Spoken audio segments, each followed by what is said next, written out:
Hey guys, how's it going? Kevin Cleary here with a quick knife video for you. The first thing I want to do while I've got you here, I'm going to talk about fixed blades for a second, but I want to point out a couple of quick things before we get to that. Number one, if you're watching this and you're in Canada, check out the description box down below. There is a petition going around in regards to the latest CBSA notice and the ruling from the CITT, that's the Canadian International Trade Tribunal.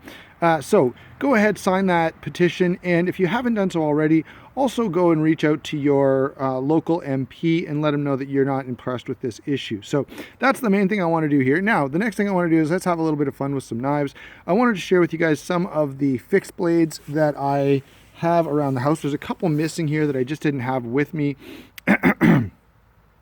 But I'm not going to go back in and get them. So this is what we're going to deal with. So let's start off with this little guy. This is the River JX6.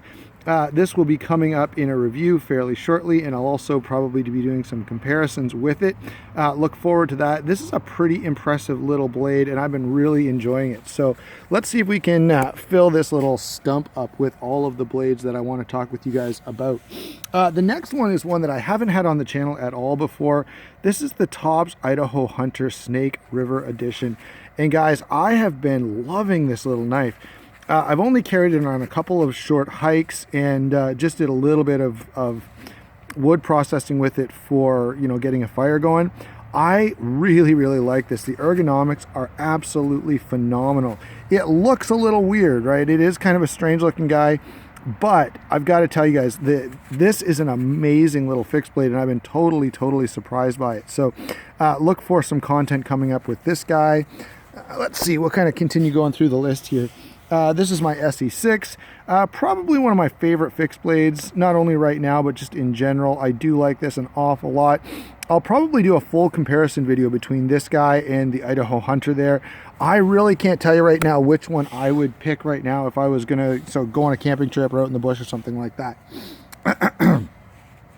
Next on the list is the Cold Steel SRK, and this is the SK5 version of this knife. There are a couple things that prompted me to buy this. Number one, the price. Number two, more importantly, the hollow grind. And number three, the fact that this little gap here between the finger guard here and the base of the blade has shrunk down a lot for this version.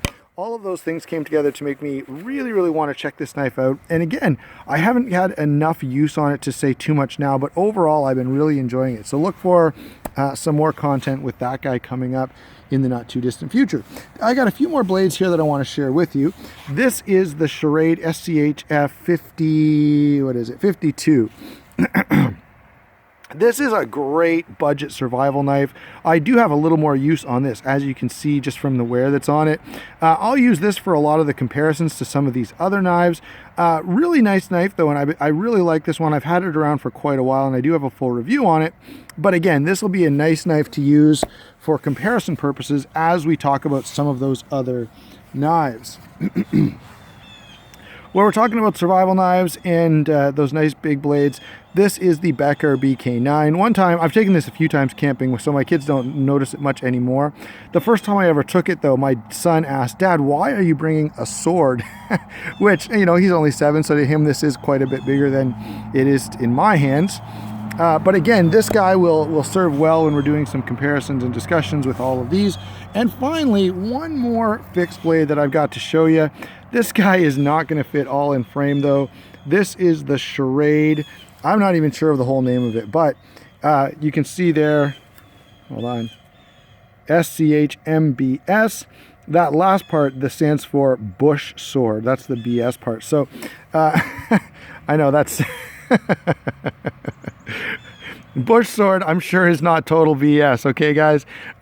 So here is the Bush Sword. I have again had some use on this guy.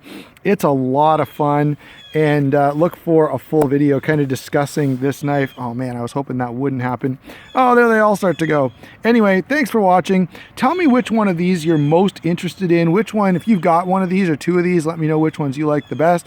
Are there any here that surprise you? I've got to tell you, the Idaho Hunter, I got it because it was a really good deal. And I thought, you know, that's a nice looking knife and I'd like to try it out. and for the price, you really couldn't go wrong. So I went ahead and picked one up, and I've got to say I'm super glad that I did. That's, to me, out of this group, that's sort of the odd ducks. It's not well known, and it doesn't have a blade shape and an overall look that I think would be too attractive. But in reality, it's exceptionally good. Once you get it in hand, you're like, wow, this knife was just meant to work. Anyway, thanks for watching, guys. Don't forget to like and subscribe.